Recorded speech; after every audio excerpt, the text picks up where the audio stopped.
Hello, Sam. Hey, Nathan, what's up? Oh, not much. Just recording a podcast episode. You know, I feel like I'm doing a lot of the heavy lifting here with the quality of my video, lighting, and compositional aspects. Well, that's sorry. like just your opinion, man. It's true. Oh, how's it going? Here, hold on. I'll help you. Okay, here. Let me help you. Okay, There we please. go. Ah, beautiful. I've got this weird gray hair swoop thing going on. You do. Sorry. Oh, sorry. I lost the accent. Right. So I was going to ask you actually, because I've noticed something about you on your face, particularly the top of your face, seems to be a large amount of hair. Yeah. And I know that I also have quite a bit going on now. Does your hair seem to grow longer? Can I pivot to just happy birthday, by the way? I did text you on the day, by the way. I don't know if you saw. I'm sure you were just inundated with texts, but... Oh my God, did you text me? I did, yeah. January 1st. Cool, I'm good to go anytime today. Podcast today. Free today. Gen Z is so uncreative. You did say thank you. So, but for anybody listening, it was Nathan's birthday, like 5 days ago. I did say it. Yes, happy birthday! Thank you. Your mic is a little peaky. You're welcome. Should we just cut right into it? This will probably be a pretty quick conversation, but if you look down immediately after I wished you happy birthday, yes. Oh no, this was actually before that. But you did ultimately see The Matrix sometime between when I initially told you, spoiler alert for anybody who cares, the new Matrix movie is awful. And I said it was a disaster, and I upset you a bit. I hope I didn't taint your perspective going into it, but it was a complete disaster. There was no... What did you think? So okay. I have complex feelings. About it. The Matrix is a complex movie and franchise. I feel like, honestly, the first one was the only good one, in my opinion. But so I disagree with that. So okay. This past year, over a year now, I've been participating in a movie club called You're in a Video Store, and the movie club, You're in a Video Store. Conceptually is it's a Twitch stream. You go in, you boot up the Twitch, and they broadcast every Tuesday night, and you talk about movies. You talk about what you watched this week, and then we show some new arrivals of are these people you know in real life as well. Like the hosts of the show is one of Benit's best friends from Austin, who now lives in LA. Cool. And him and his partner do a show, and then his movie club, the last part of it, where we watch pick a movie and then talk about the movie that we picked last week. So throughout this past year, I have garnered a completely new perspective on movies. It's much more now. I feel much more holistic about movies, a little bit less critical in terms of hard line about what's good and what's bad, and a little bit more open about okay, let's see what these, more of like a kind of an art form of I like this direction or I don't like this direction, but I can, ultimately gather something about any movie that I watch. And I've watched all kinds of weird movies I never would have watched before the pandemic and everything. Okay. So that's awesome. All that said, nice little community. It's a great little community. All that said, I wanted to watch The Matrix. Matrix is, in my opinion, possibly the greatest movie ever made. It's me and my friend were talking about it the other day, and we were trying to figure out what's the greatest movie of all time. And I think The Matrix is a contender. What would you say? I would say Empire Strikes Back.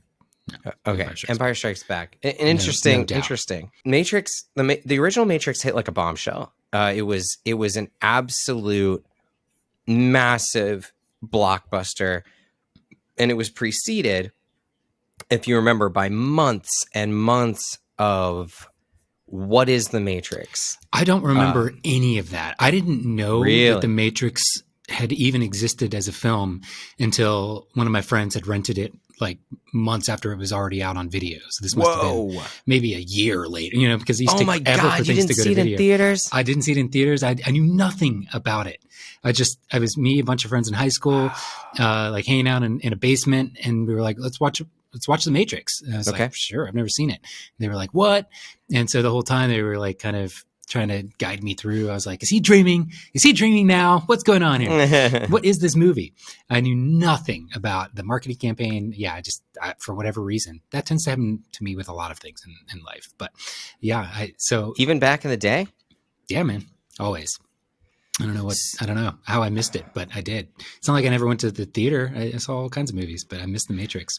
So either way, what happened with The Matrix, the reason that it was so huge wasn't just that it's an incredible, absolutely amazing film.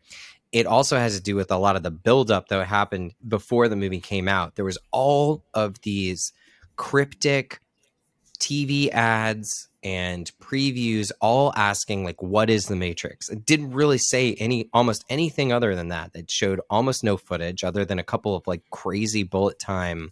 That's awesome. Things. And so everybody went into this expecting, like, with sort of weirdly, like, no expectations, because they didn't really know what you were about to watch. And at the same time, it was so good that everyone's minds just got completely blown, of course. And to this day, it's a mind-blowing movie. I think it's even more powerful now than it was. I feel like in the last few years, especially, sort of coinciding with all kinds of technology improvements like being realized and actually launching into existence. Yeah. VR and talk of the metaverse and all that stuff. It's The Matrix is still more impact than even back then, I think. Not to mention it set a bar for visuals in films that was like impossible to attain in any other way, because of the way that they shot it. It wasn't just like computer effects. It was special effects, special camera effects in terms of like the whole bullet time thing. Which, by the way, looked way, way, way better than the newest movie. Hold on. We're going to get to that. I'm keeping going. We're going to get to that. So the first Matrix was this incredible piece of work. The second one, built on the story, was different. It was very controversial because it wasn't as good as the first one, but at the same time, it over the course of time, it stands the test of time. I think as good. It's been a while since I've rewatched it. Yeah. So I rewatched all three of them over the course of the last 6 months, and I garnered a completely new appreciation for, especially the third one. I think the third one's actually amazing. Wow. It's good. It's good. It's not as good as the first one. It's not going to be, but have you seen the Animatrix? No. Okay. It's really good. It's really, really good. And it's like better than the other movies for sure. And when was that released? Is this a newer? That was released 2003. I think it was released 2003. After the second one, or maybe it was released before the second one, but it takes place in Revolutions between. and Reloaded were both 2003. I think they filmed them back to back. They filmed them back to back. And what was crazy about it too at the time is that they released the Reloaded, and everyone was like, whoa. And it was, it was a hit at the box office, but it wasn't like, it was very, it was divisive because it did some weird things in it. A giant dancing. Yeah, the dancing scene and like confronting agents and like some stuff that was a little controversial. But again, going back and watching them now, it's like it still continues to be the lines of dialogue continue to be very Matrixy, very quotable and iconic. The visuals are totally good. There's some weird CGI, but nowadays it's actually not bad. So anyway, all that to say, Matrix is a lot about story. And so when the Matrix 4 came out this past week or 2 weeks ago, I was expecting a story heavy thing. Let's change. What did you think of it?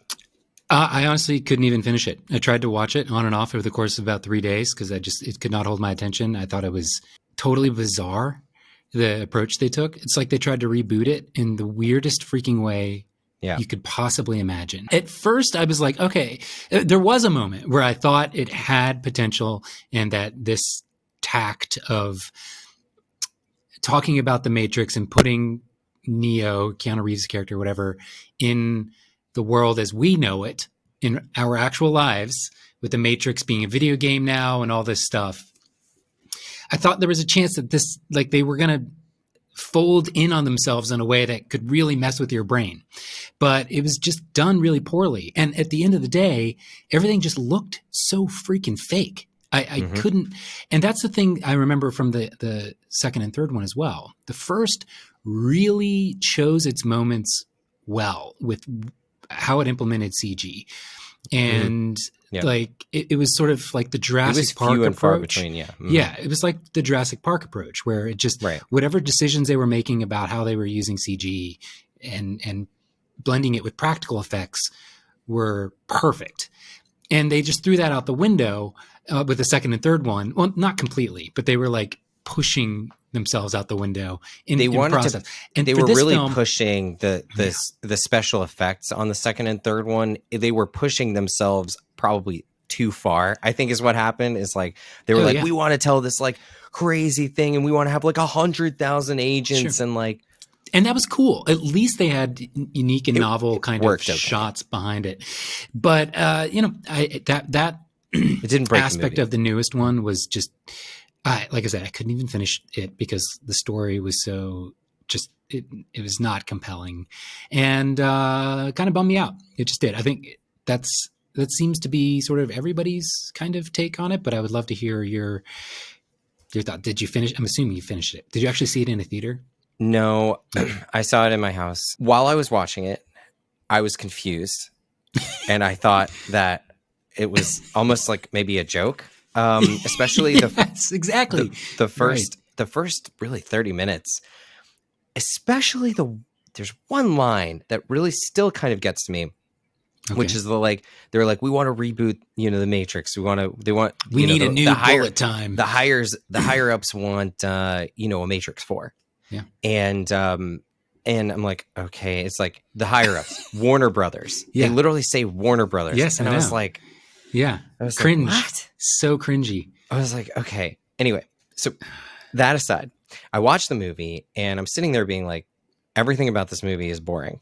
The fights are incredibly boring. Yep. I was like falling asleep during the fights. All of the exposition is just like so much. A lot of the shots seemed really lazy. Like they were just shooting. They were almost like shot for shot doing a lot of stuff from the first movie. Yeah. They were trying to do kind of a reboot with, this whole thing. Yeah, kind of. They were trying to sort of like do a parallel, parallelism or whatever. And by the end, eventually there's this kind of, insane, chase or whatever, where there's like bodies falling, which to me was actually legitimately pretty creepy. Oh, right. I did see that. that. That was very, very creepy. And then sort of the end is just to describe it. So the agents started in incredibly high numbers taking over human bodies and then turning them into little body bombs, throwing themselves out the window, just raining human beings. Yeah, and it's really try creepy. And stop them from escaping in a car chase. Yeah, it is super creepy. I mean, it makes sense. Like it's probably the most practical, real thing. Yeah, that Yeah, I was like, whoa, this is insane. This is totally crazy. Seems like a pretty valid tactic for an AI to try because obviously they wouldn't. But it was just It was creepy. It was a bit upsetting, to be honest. Yeah, it was. It was. Yeah. And so anyway, I finished the movie and both me and Abby looked at each other and were like, that was just terrible. That was like just so bad. It's so boring. Yeah. And they had so much time. They had so much time to do it well. It blows my mind. It had 4 months of shooting. And but I mean, it was 20 years since they came out. So here's the thing though. Since then, I've read a number of, my first thing I did was I texted a few of my friends and said, I thought it was the worst movie I've ever seen. Screw this film. It's up there. And the responses that I got back were I love the movie. Watch it again. No. From multiple people. Then I don't trust these people. That's And crazy. so I'm like, okay, did I miss something? And I started thinking back on it. I thought about it all night because there's something about I didn't really hate the characters, and the story I just felt like was strange, but there were certain moments in the film where I was like, okay, let me just see what's going on here. So I kept thinking about it. And then I read an interesting article on a site called Inverse, which is all about like movie reviews and stuff. And they made an argument that was basically like, The Matrix 4 is a full-on attack on The Matrix.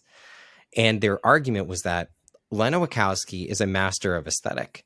That she did, The Matrix, she did Speed Racer. Like, she did all kinds of these movies that have really, really strong aesthetic. There's got to be a reason that this movie looks as boring and as underwhelming or whatever as it is. And the argument essentially goes that this is what they were going for. They were going for something completely opposite of the aesthetic of the original Matrix, to the point where they were literally showing you scenes from the Matrix while the Matrix 4 was going on. I hated that, by the way. Projected on like torn up curtains on a stage, a theater, on an abandoned theater. This is awful. So the question is why, though? So the question is why? And the answer may be that it's on purpose. That it's the whole point is to like have a film that is, I mean, it's clear from the beginning that everything's very monotonous in this version of the Matrix. This whole Matrix, this one that has, so like in the timeline of it, right? Neo goes in the third movie, he goes to the core of the Matrix and like they reboot the Matrix with his help, get rid of the Agent Smith, all these viruses and stuff that have been plaguing the Matrix, and they want to rebuild a new Matrix. And so they have this analyst that in the new movie that's constantly talking about how what we wanted to do is we wanted to make like a really boring Matrix, like a Matrix that just like sits there and like doesn't do anything, and there's not these crazy fights and stuff. And the Merovingian shows up and he's like, we used to have style. And that's why that's the other thing that has really bugged me about this movie that has been plaguing me ever since, is that like Neo is in jeans and like basically a t-shirt and a blazer for almost the entire movie. Yeah. They're not in cool trench coats. And it brought me back to a really, really great John Waters quote, which I really want to find. Okay. It doesn't matter why. It just sucks. They just made a bad movie. They weren't going for making a bad movie. It's just a bad movie.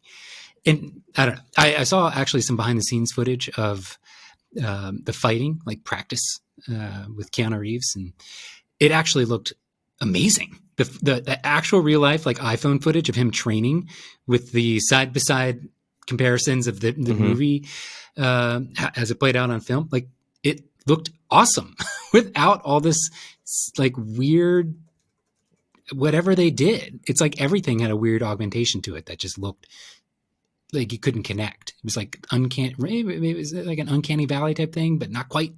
It's really bizarre. I also just am totally over the Trinity and Neo storyline. Didn't they do that in the last ones too?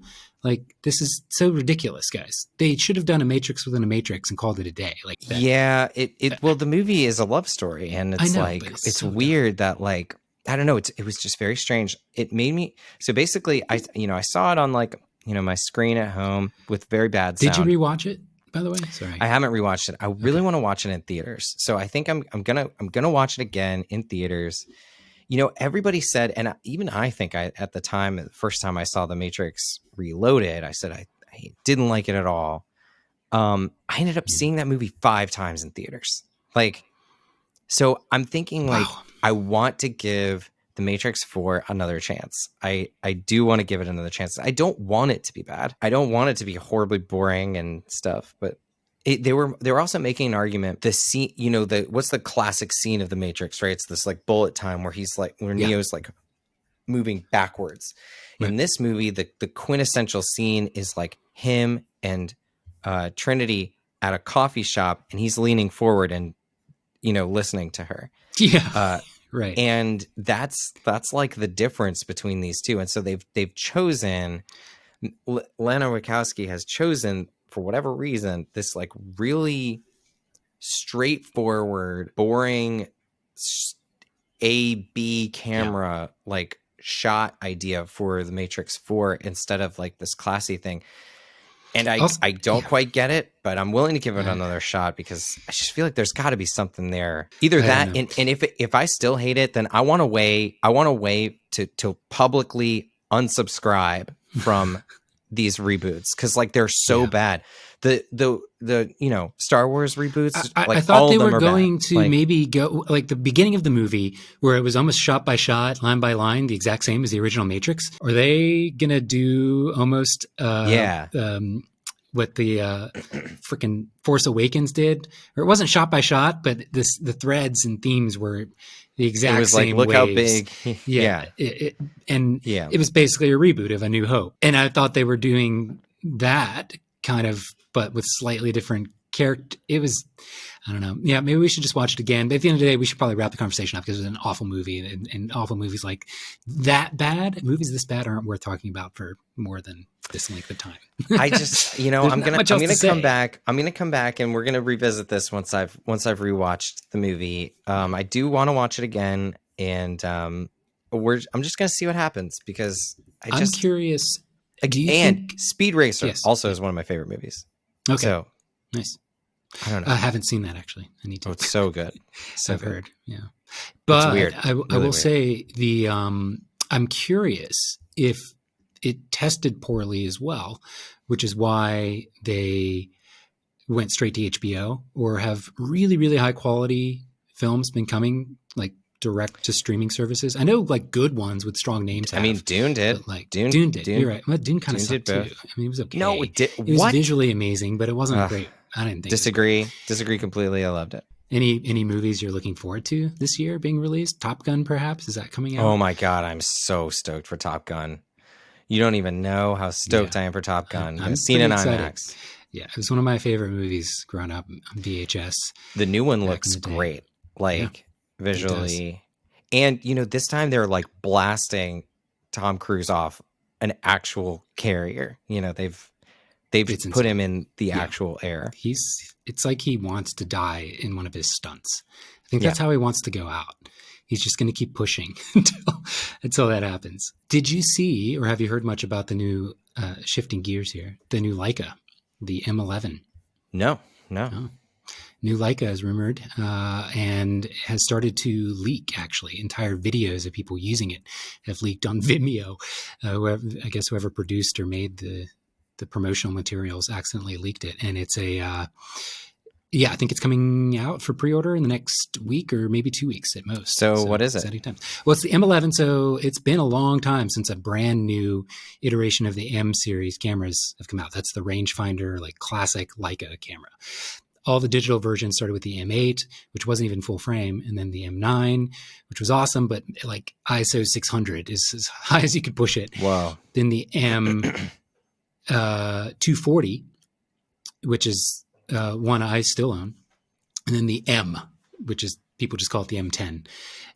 So the M240 was the first one to have video implemented and like a really nice pivoting viewfinder that was detachable. Right. Solid leap in like the fusion of digital and analog, which was always going to be interesting to watch play out from a company like Leica, who's obviously mostly known for their film and sort of just analog approach.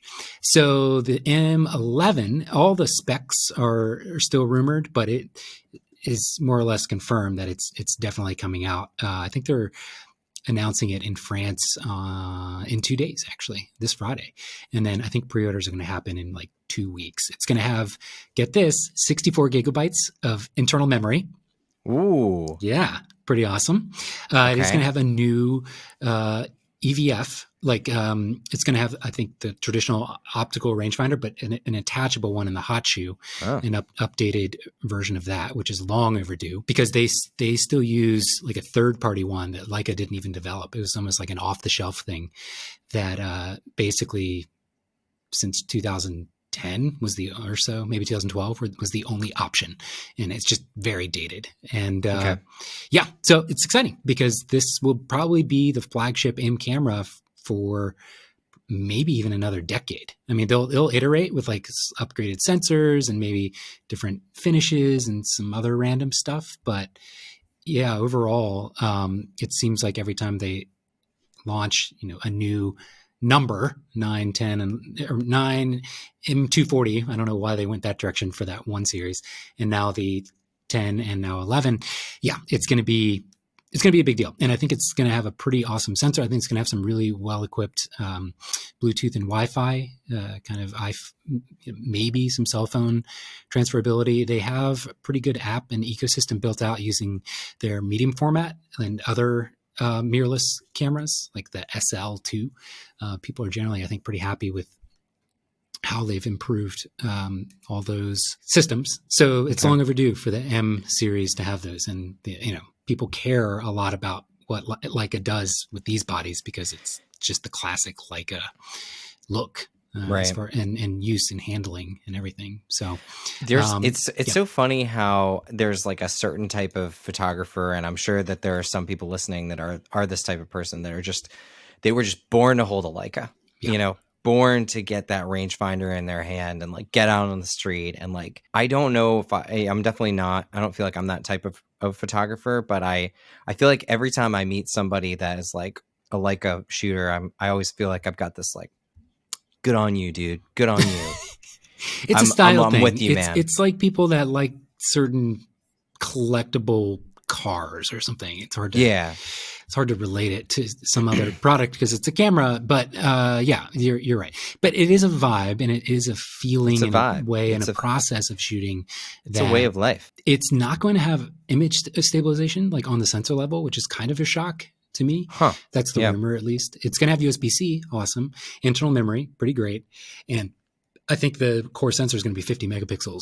So that's going to last quite a while. But I'm curious if they don't have any other sort of, like I was really hoping maybe somehow they could pull off a hybrid rangefinder optical with, almost like the Fuji style. Yeah. I just don't think that's doable with a full frame sensor, or somebody probably would have done it by now. And I'm just not sure. I mean, it's going to sell like crazy, but I don't know if it's going to have the staying power that the other cameras have had. If there's not anything new in terms of feature set to bring it, because all the lenses are manual focused. You need something operationally in the camera that just, is modern and like amazing, like eye tracking that Canon has pushed out, or face tracking. I really want to try that. Yeah. It's pretty amazing. I'm assuming you read my review, but yes. The Canon R3. Yeah. Anyway, so it'll be exciting to see what the M11 looks like. I've still got so many Leica lenses. So if you're already in that world, it's an exciting time. But yeah, if you're just sitting from the sidelines, may not be that interesting. But they are beautiful cameras. I don't know. I feel like Leica coming out megapixels. They're saying it might be a 60 megapixel. Ooh, nice. Sensor. That's crazy. I feel like that's fine because again, you're not really shooting the volume that other cameras are shooting with Leica, and so I think there's no issue with having like nice big files so you can really mess with. Yeah, that's a good point. I feel like Leica coming out with. There's just always something special. But here's the thing. With a 60 megapixel sensor, the focus is going to be very unforgiving. If you miss focus, I think everybody experienced this from like the jump of 15 megapixels sort of being the average sort of range, 15 to 20 megapixels, maybe 18. That was like the average range for years of most DSLRs. Yep. And then they jumped, pretty quickly accelerated beyond 20, and people started to think certain cameras, some legitimately had issues, but like the D850 in particular. I remember when that came out, such a high resolution sensor, people thought it was soft with autofocus, but it was really not any worse than other cameras. It was just that now you've got twice the resolution to zoom in and see how soft your lens is, or how it hit the eyelash instead of the actual eye or something, right? So it's kind of crazy to think that a 60 megapixel manual focus camera is going to work. It's going to be interesting. You really got to get your focus.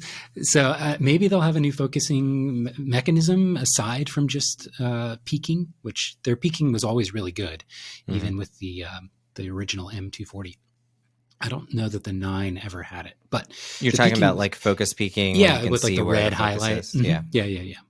So anyway, but 60 megapixels seems like a lot for something that's manual focus only. I don't know. It'll be interesting. Definitely. Yeah. I mean, there are some people that claim to shoot weddings like exclusively on Leicas, which I find impossible, but okay. I could see maybe an elopement or something with not so much action, and that you probably have to have a control. specific type of client for that is expecting you to be shooting with a Leica. And expect the situation to be like, you'd have to have a certain approach if you're shooting with manual focus only. Like you'd have to be able to interject or guide and direct people in a way that, it might take them out of the moment in some ways. Maybe not. I don't know. But like, I'm just trying to imagine somebody literally walking down an aisle toward you. Like that's going to be a problem with a manual focus camera. Unless you're really, especially a rangefinder. Yeah. Oh my gosh. So yeah, it's what it is. I don't think it's going to be much of a video camera. It's certainly going to have it, but I don't think it's because when you're doing video, manual focus is a lot more tolerable. In fact, a lot of videographers, that's all they shoot is manual. I'm surprised that they're not leaning into some, maybe they will. Maybe it'll just be all software iterations of improved video experience. But can I make a prediction? Sure. One day, maybe this will be 5 years from now, maybe 20. I feel like we're going to look back. We'll be 55 in 20 years. Jesus. When we're 55-year-old fogies, I think that we're going to look back at this time and be like, why the hell did we think that it was a good, who thought it was a good idea to make a photography camera, like a camera that did stills and video? I think we're going to, I think in the future, I think we're going to be like, why did we do that? Now we have a dedicated photo camera and we have a dedicated video camera. No way. We'll only have video. That's all we're going to have. We're just going to have video. Shooting the silent mode on the R3 dumps 30 frames per second raw files. It is just a video clip. It's a video clip. And I'm desperate for some kind of partnership between Canon and Adobe to where, imagine if it worked. Oh my God, dude. Okay? No, I know exactly where you're going. If you half press the shutter and it flags in metadata somewhere that you are started recording, plus or minus going to want. And then when you take the picture, it just virtually flags the moment for you, but it's still capturing 30 frames per second the entire time your autofocus is and then you just spun up. Scrub back and forth. And then Adobe in Lightroom could auto stack everything just like a live photo on your phone. So it can auto stack with flag, and then anytime you want, you can scrub back and forth, burst that stack open, look at everything, close it back up. That's what it needs to be. This is blowing my mind that, it's so sad. This could all be done today in code if there was any type of cooperation between people, but whatever. I think capitalism, that still photo cameras as they exist won't. Certainly by the time we're in our 50s, it'll just be video and you can just grab. Now people will still have still photos. I've always believed the power and the fact that a still photo is instantly gratifying. You don't really have to sit down and actively appreciate it. It can just be there, sort of ever present in your home, will always have more staying power than anything with motion, because anything with motion is going to distract you, and anything that distracts you is going to, if it's going to be of value, you're going to want to like sit down and experience it. You don't want constantly moving photos, even subtly, all around your house all the time. That would be insanely disorienting. It would be really disorienting. So I've seen some like Black Mirror episode or something, or maybe just some kind of sci-fi movies that have that on the walls where you're just, Minority Report, I think is probably what I'm thinking about. And it's like the Harry Potter universe and stuff. But you know what I think is more likely to happen is still photos are going to be the actual media, but digital frames will be able to animate with subtle movements with CG rendered interpretations of that still frame if you want. And it'll be able to animate it without you having to make a little video product as the photographer. It'll just see Nathan and know how to turn your face and like render it with shocking accuracy. I mean, people have, That's true. This has That's gone true. viral where like older people look at Yes. pictures of Yes. like their loved ones from when they were really young and they're CG animated and they look shockingly, AI animated, and they look shockingly correct to what that person would have been like if it was an actual video. So did you see that Frederick Douglass one? That one was crazy. I don't know. I don't know. Yeah. It's been a while since I saw whatever. It went viral like last year, I think. Yeah. Things go viral and then they go away. When is your next wedding? Do you have anything on the books? I have an inquiry for a wedding on January 14th. Other than that, I don't think it's for another month or two. Like a week and a half? Oh. Yep. They have not confirmed. Nice. I don't think it's going to happen. We'll see. But that would be really great because it's a little wedding in DC. Oh, that's awesome. Nice.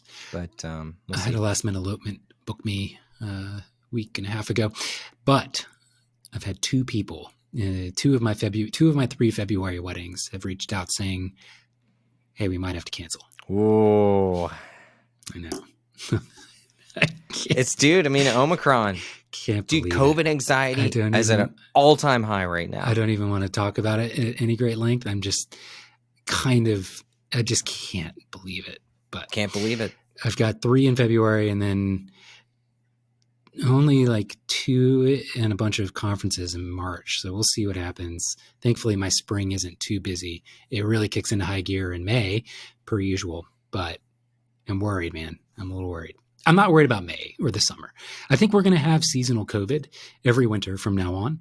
And once we get through this and, hospitals have proven they're not going to completely collapse as a system or what have you, if they prove that, hopefully, if once we get through this, every winter, it's just going to be the same story. Around January, things are going to go crazy.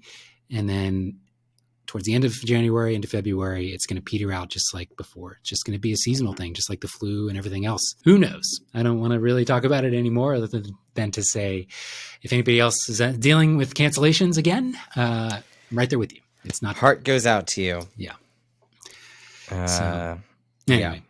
Okay. So I think we did a good job kind of rehashing our complaints about the Matrix. If anybody listening, actually really legitimately enjoyed it, like some of your friends did, Nathan, I would love to know why. Hit me on the DMs. Of the story. Yeah. Was there anything at the end that like left you feeling, whoa? No. Just thoughtful in any? Okay. All right. Well, you mean like after it was over? Yeah, it's like I don't know how to describe the. Honestly, I was really just confused. I think the main thing was I really hated the cinematography. I thought that it was like strongly bad. After reading that review and a couple of other opinions, I'm starting to think maybe it was on purpose. And if that's the case, then that makes me interested. Even if I ultimately find it still boring, and still like maybe the bad or whatever, or like at least it was done for a reason, and that I can get on board with in a way that the Rise of Skywalker I will never get on board with, because it was a piece of trash. We don't have to get into that again. It was trash. Okay. Well, we'll hopefully touch base soon. And, you didn't say anything about what I'm wearing. What are you wearing? I'm wearing my Christmas gift from my father-in-law. This whole time you've been a pixelated blob to me. I've been in great resolution, but I think whatever system we're using is sacrifices. Bummer. Oh, okay. I see. If you could see you me, look like somebody that listens to Fish when we were in college. College stoner outfit. Yeah, that's it. My father-in-law gave me this for Christmas this year. Sure, I saw this on the quad at CNU with a Frisbee nearby and probably a joint. 100%. Yeah, it's good. Bear with us as we keep wading our way into video versions of these podcasts. Yeah, we're doing our best here. Doing our best. And I think that's really the theme of this season in, I think, all of our lives we're just doing our best here. Okay. Just doing our best. We're doing our best. We are shooting all of the weddings and we are doing our best. Yes. And we're not getting COVID and we're surviving. No COVID. And if we are getting COVID, we're surviving. Let's stay away from that. All right, bud. Well, thanks. All right. Cheerio then. I was hoping you'd forgotten right, about that. Yeah. Righto. And we'll get you across the pond or whatever. Okay, bye.